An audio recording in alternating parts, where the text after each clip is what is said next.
معاشرے کے کمزور افراد سے کبھی نفرت نہ کرو اور نہ ہی اپنے آپ کو ان سے اعلیٰ اور برتر سمجھو، کیونکہ انہی افراد کی بے بسی، کمزوری اور دعاؤں کی برکت سے معاشرے کے دوسرے افراد کی غیبی تائید ہوتی ہے اور انہیں رزق دیا جاتا ہے۔ صحیح ابن ایمان، سنن ابو داؤد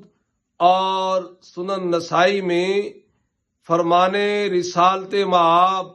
صلی اللہ علیہ وآلہ وسلم ہے کہ تم مجھے مالی اور جسمانی لحاظ سے کمزور لوگوں کی تلاش میں مدد کرو، کیونکہ یہی وہ لوگ ہیں جن کی وجہ سے دوسروں کو رزق دیا جاتا ہے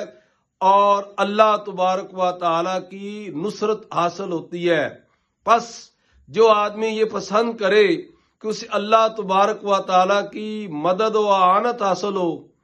اور رزق کے دروازے کھول دیے جائیں، وہ کمزور افراد سے حسن سلوک کرے۔